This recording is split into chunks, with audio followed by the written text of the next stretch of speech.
তার আমাদের আলোচনায় আমরা আবার ফিরে যাব।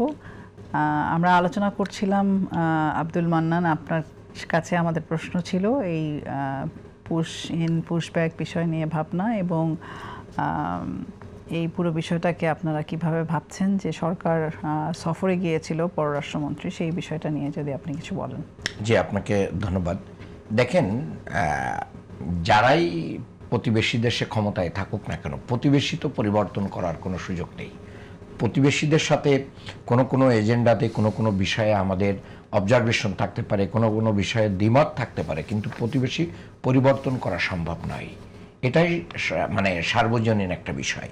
তো ন্যায্যতার ভিত্তিতে তাদের সাথে আমাদের সেই সম্পর্ক থাকবে।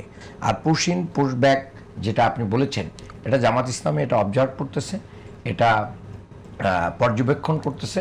জামাত ইসলামী এ ব্যাপারে যদি অন্যায় কোনো কিছু হয় তাহলে বাংলাদেশের জন্য, বাংলাদেশের পক্ষে যা যা করার সেটা করবে।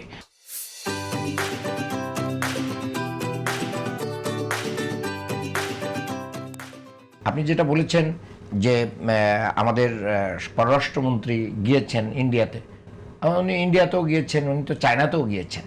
তো আজকে বাংলাদেশে একসময় ইন্ডিয়ার অনেক বিজনেস এবং কানেক্টিভিটি ছিল, তো চায়নারও ছিল, কিন্তু প্র্যাকটিক্যালি কিন্তু এখন চায়নার ইনভেস্টমেন্টটা রেশিওর দিক দিয়ে অনেক বেশি, বাট আমাদের সাথে ইজি অ্যাক্সেস কিন্তু ইন্ডিয়ার বেশি।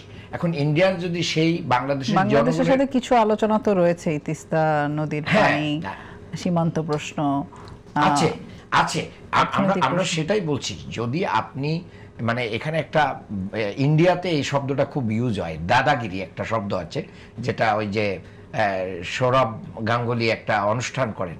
তো এই জায়গাতে যদি আপনি বস কিংবা একটা বড় হয়ে যদি চাপিয়ে দেওয়ার রাজনীতি না করে, ছোট হলেও ভালোবাসা, সৌহার্দ্য, মমতা এবং পরস্পরের প্রতি সম্মানবোধের জায়গা যদি থাকে, যেটা আমাদের একসময় জোট নেত্রী ছিলেন ম্যাডাম জিয়া, তিনিও বলেছিলেন যে ন্যায্যতার ভিত্তিতে সম্মানজনক জায়গায় আমরা সেই সম্পর্কগুলো এগিয়ে নিয়ে যেতে চাই। সেই জায়গায় আমি মনে করি যে ইন্ডিয়ান সরকারও এটা চাইবে যে ইন্ডিয়ারও তো লস হচ্ছে, এখানে তাদের হাসপাতাল, তাদের বহু পেঁয়াজ আলু কিন্তু নষ্ট হয়েছে। এই শুভেন্দ্র অধিকারীর যে বক্তব্য ছিল 5ই আগস্টের পরে, যে আমরা নাকি পেঁয়াজ আর আলু না পাইলে আমরা মানে খাইতেই পারবো না, কিন্তু আমরা ঠিকই খাইতে পেরেছি, কিন্তু ইন্ডিয়ার লোকদের পেঁয়াজ আর আলু কিন্তু রাস্তায় পৌঁছেছে এবং তার বিরুদ্ধে কিন্তু জনগণ মিছিল করেছে। এই যে হঠকারী জায়গা কিন্তু একজন ব্যক্তি এভাবে থাকতে পারে না। আমি তো এই জন্যই খুব খোলামেলা বলেছি যে উনি এখন মানে শপথ নিয়ে জনগণের দায়িত্ব নিয়েছেন, কাজেই এই মানে ধর্মের ভিত্তিতে নয়, এখানে ন্যায্যতার ভিত্তিতে মানুষের সাথে উনি আচরণ করবেন এবং তাদের কেন্দ্রীয় সরকারও সেটা করবে, আমরা সেটা আশা করি। আর যদি সেটার ব্যত্যয় হয় তাহলে এই পৃথিবী কিন্তু এখন গ্লোবাল ভিলেজ, এই পৃথিবী এখন লোকাল কোনো এরিয়ার সাথে কিন্তু কানেক্টেড না। আজকে দেখেন যে আমেরিকা এবং ইসরায়েলের সাথে ইরানের যে যুদ্ধটা হয়েছে, গোটা পৃথিবী অ্যাফেক্টেড হয়েছে। কেন হয়েছে? তার মানে এটা গ্লোবাল ভিলেজে এখন আর কিন্তু একজনই থাকছে না, সেখানে অনেককেই কানেক্টেড হয়ে যাচ্ছে।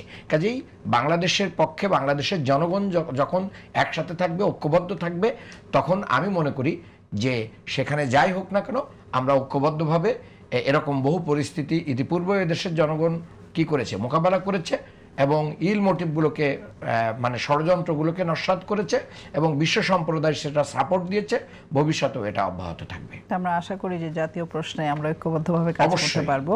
তা আমি রিপন ভাইয়ের কাছে আরেকবার আসতে চাই। এই প্রসঙ্গে একটা ছোট্ট কথাই বলে দিই, বাংলাদেশে কিন্তু দেখেন মানে যে জায়গাগুলো আমরাও বলেছি, যখন বাবরি মসজিদ ভেঙেছে, সেই বাবরি মসজিদ ভাঙার সময়ও কিন্তু আমাদের সমস্ত দলগুলো কিন্তু এদেশের মন্দির পাহারা দিয়েছে এবং 5ই আগস্টের পরে যে একটা মানে ইল মোটিভের রাজনীতি হওয়ার কথা ছিল, তখন কিন্তু আমরা প্রতিটা মন্দিরে মন্দিরে হিন্দুদের ব্যবসা বাড়ি ঘর আমরা পাহারা দিয়েছি।